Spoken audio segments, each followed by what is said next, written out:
mm, mm, mm, mm, mm, mm, mm, mm, mm.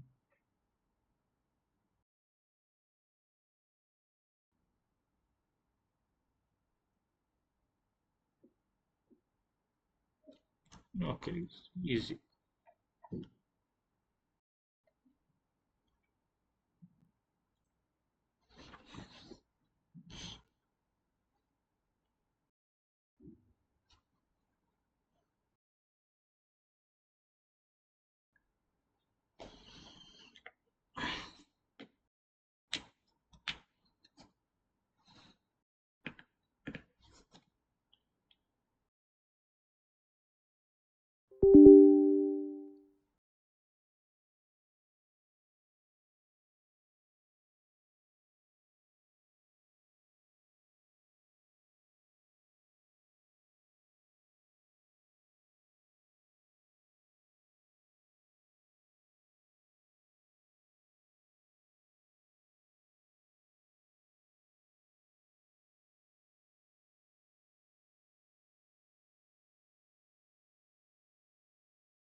Sorted arrays. Right.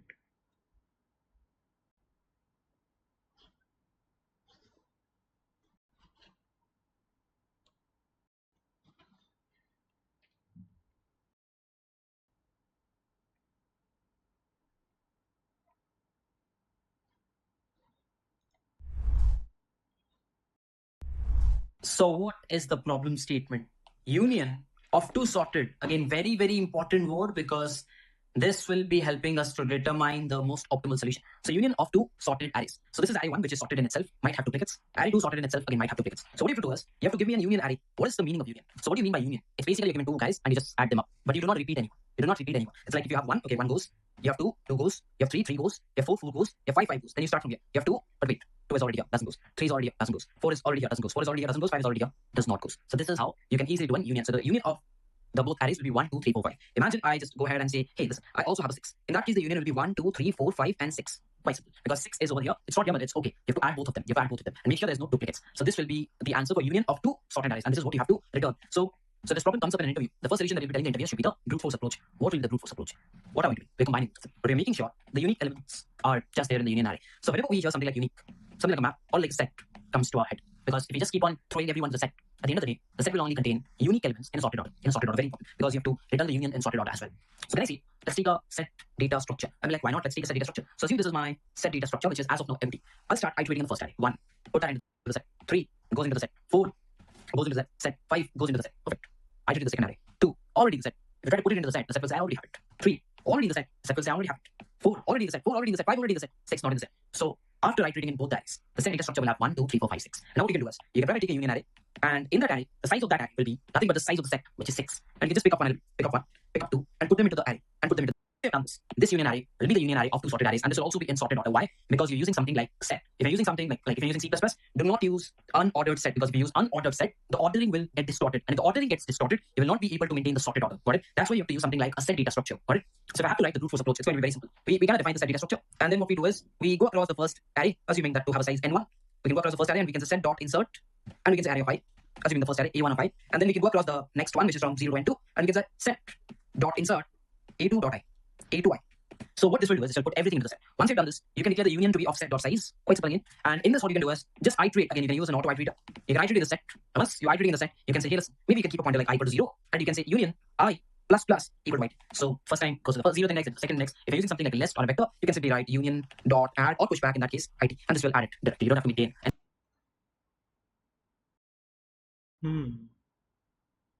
Next. So this is how the step 2 looks like. If I have to discuss the time complexity of this particular brute force approach, what will it be? Can I say the states we go of n1 log n1, not n1 log n, where n is the size of the set. So n1 log n. And over here, can I see that the complexity will be n2 log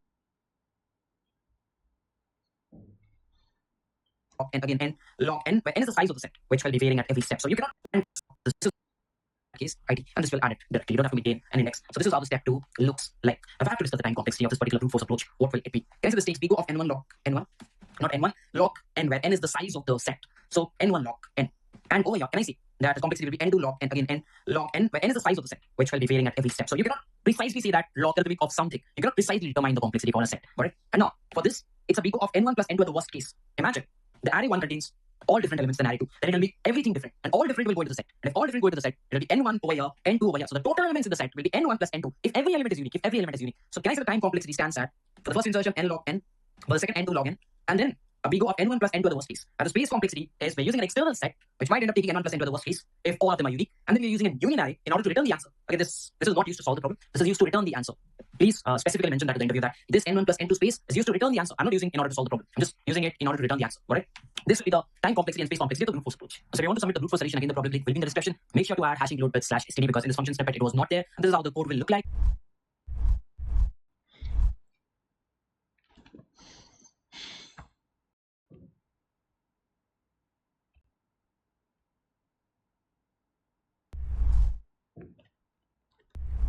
So we're done with the brute force approach. Now I will be moving to the optimal approach, and we will be taking advantage of the fact that both arrays are sorted, and we will be using something like a 2-pointer approach.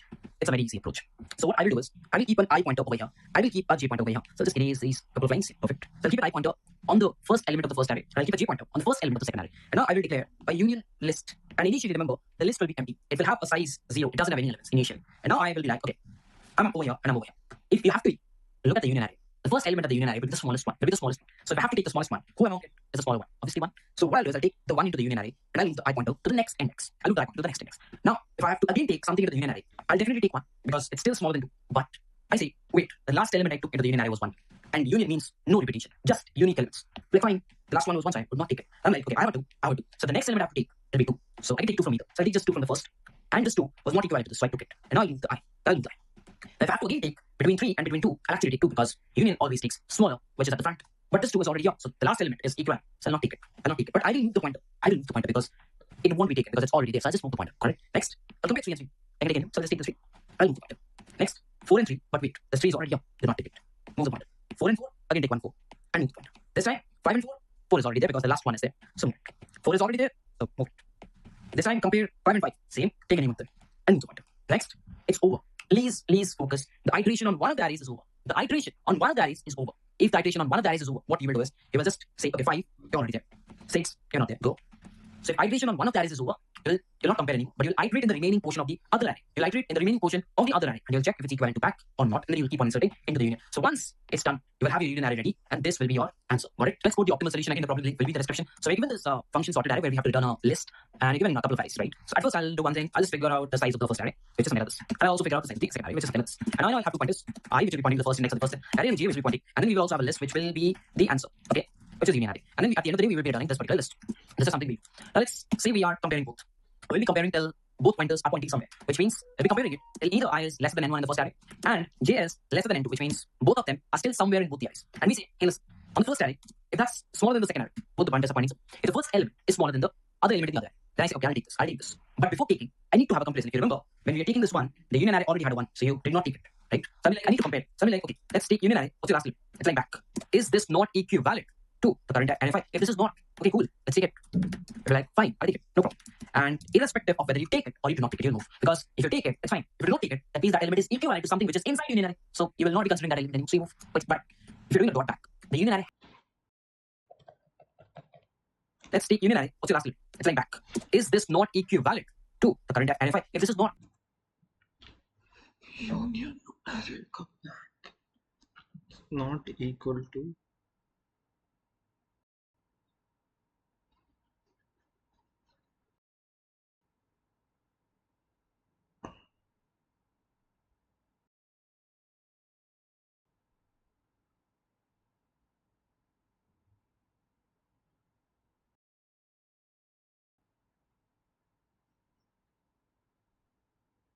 okay.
हाँ hello,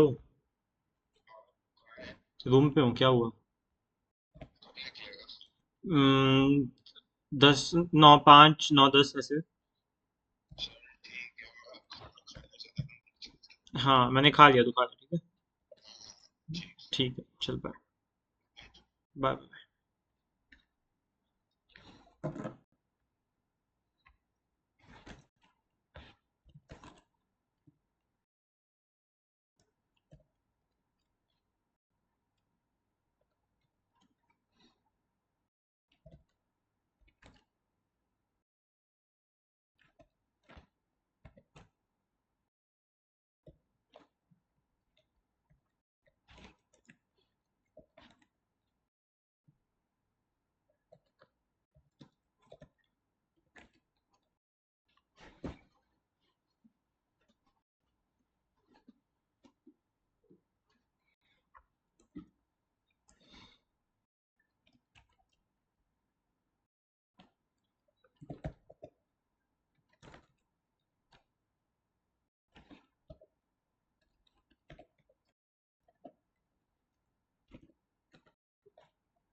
okay, cool. Let's take it.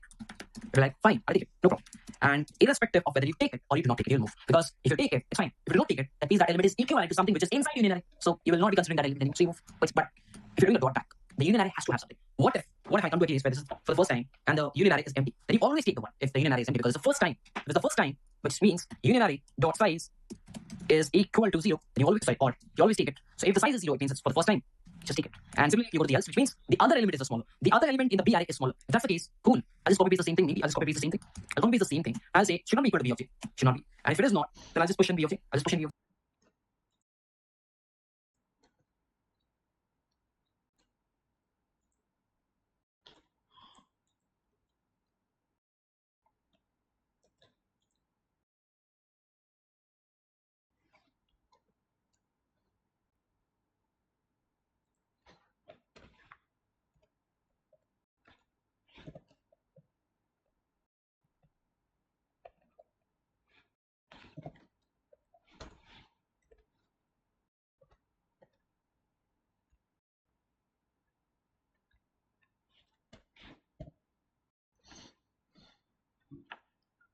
See, once this is done, I'll just move the J point, white C, and after this is completed, I will return. But wait, what if while iterating, this got exhausted? The first array got exhausted. So there must be someone left. If you remember our case, we completed the iteration and there were still 2 elements left.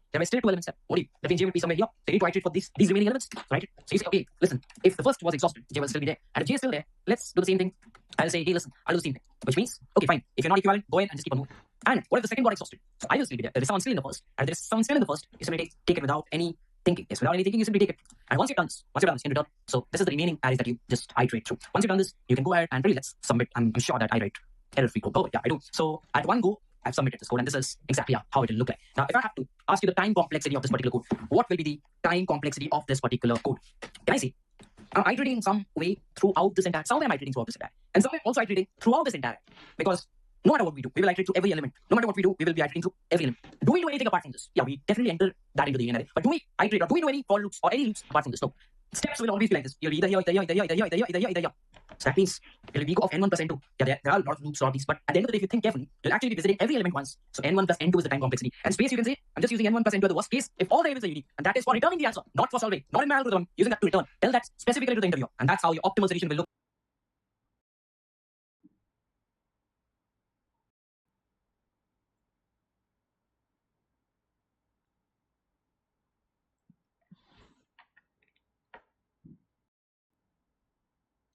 Like, not ask you the time. Go ahead.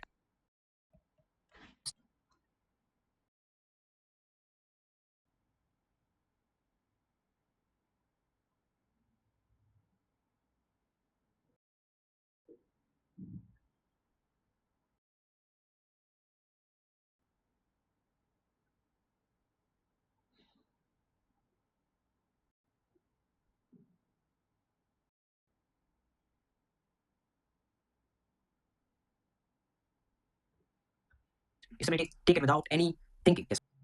Without any thinking, you simply take it. And once you've done this, you can return. So this is the remaining arrays that you just iterate through. Once you've done this, you can go ahead and really let's submit.